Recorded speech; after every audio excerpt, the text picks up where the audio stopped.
All right, in this video, we're going to be looking at the blue section of your rainbow review. So for the first ones, we're using properties of logarithms to expand each of these expressions. So for this first one, I notice that we have the log of x squared times y to the fifth. So I'm going to break this up into the log of x squared plus log of y to the fifth. Remember, that's one of those properties where when you're multiplying two values, and we can separate this into two separate logarithms by adding those separate logarithms. And then I notice that we have exponents there. So those exponents we put in front of the logarithms. So it'll be 2 times the log of x plus the log of y. For the next one, we're dividing here. So since we're dividing, we would do the opposite. So instead of adding those values, we would subtract those. So we would have log of a to the fourth minus log of b cubed. And again, we have exponents. We would put those exponents in front of the logarithms. So we'd have, 4 times the log of minus 3 times the log of b. That'll be your answer for number 2. And number 3. So when we have more going on here, so we have multiplication going on in the numerator. So when we break this up into two separate pieces, we would add those separate logarithms. So we'd have log of x cubed plus log of y to the fourth. And then since we're dividing by z to the fifth, I would write this as minus log of z to the fifth. And again, we have exponents, so those exponents go in front of the logarithm. So we'd have 3 times the log of x plus 4 times log of y minus 5 times log of z. That'd be your answer for number 3. Number 4, this one, we could rewrite this so as powers. This would be the same as the natural log of 5 squared. And 243, if we break that down, that would be the same as 3 to the fifth power.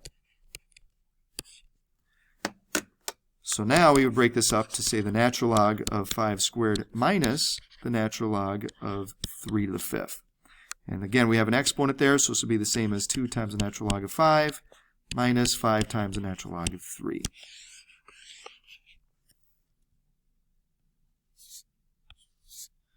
So now we're going to do the opposite. We're going to write these as a single logarithm. And so here we have this 5 would be an exponent for the x. This 3 would be an exponent for the y. So I'm going to start there. So we would have 4 plus log of x to the fifth minus log of y cubed. Now what we're going to do is we're going to focus on this piece here. So we're going to write this as we're going to combine those together. So this will be the same as 4 plus the log of x to the fifth divided by y cubed. And the 4, we wouldn't do anything with that. We would just leave that alone. So that would be your final answer.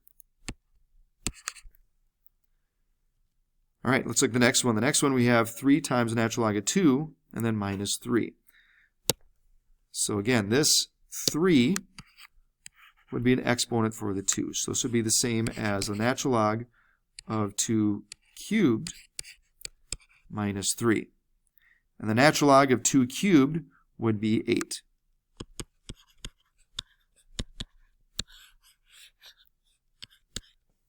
And personally, I like putting that in parentheses so that way we don't get confused and accidentally take 8 minus 3. But since that minus 3 is taking place after we do the natural log of 8, there's nothing more we can do there. It doesn't have a natural log in front of the 3, so don't think that we can change that to division. It's just natural log of 8 minus 3.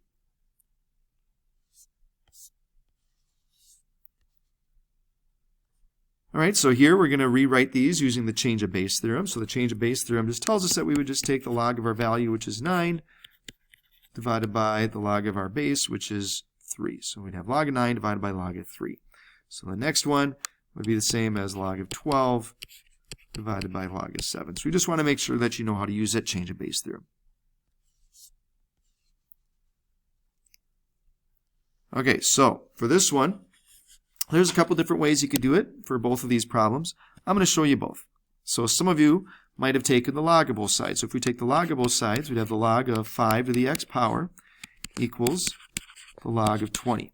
Now remember that x, since it's an exponent, we can put that in front of the log of 5.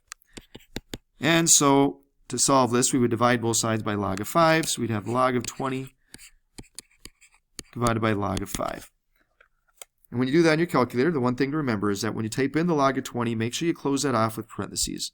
So that way your calculator knows exactly what you're doing. So we would take log of 20 divided by log of 5. And when you do that, you get 1 point, and so what does it say to round to? To the nearest thousandth. So we have 1.86. Whoops, 8.861 rather would be your answer. Now the other way that you could have done the same problem is you could have written it directly into logarithm form. And so we'd have our base, which is 5, and our value, which is 20, equals our exponent, which is x.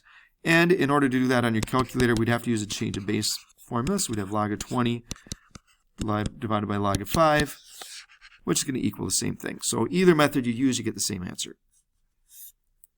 All right, let's look at the next one. So for number 10, we have 3 to the x power equals 30. So I'm going to use the log of both sides. So we have to have log of 3 to the x power, but then remember that x we can put in front of the logarithm. That's going to equal, so we're taking the log of both sides, so it equals a log of 30. So to solve for x, we would divide both sides by log of 3. So we have log of 30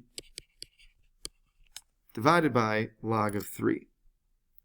And again, when you do that on your calculator, make sure that you close off the log of 30 with the parentheses, so that way your calculator knows exactly what to do. And when you do that, log of 30 divided by log of 3, you get 3.096 as your answer. The other way you could have done this is you could have put this directly into logarithm form from the beginning. So you could have had a base 3, and our value would be 30 equals your exponent, which is x. And in order to solve this, we would use a change of base theorem. So we'd have log of 30 divided by log of 3, which would give you the same thing that we had here. So hopefully that answers the questions that you had from this blue section.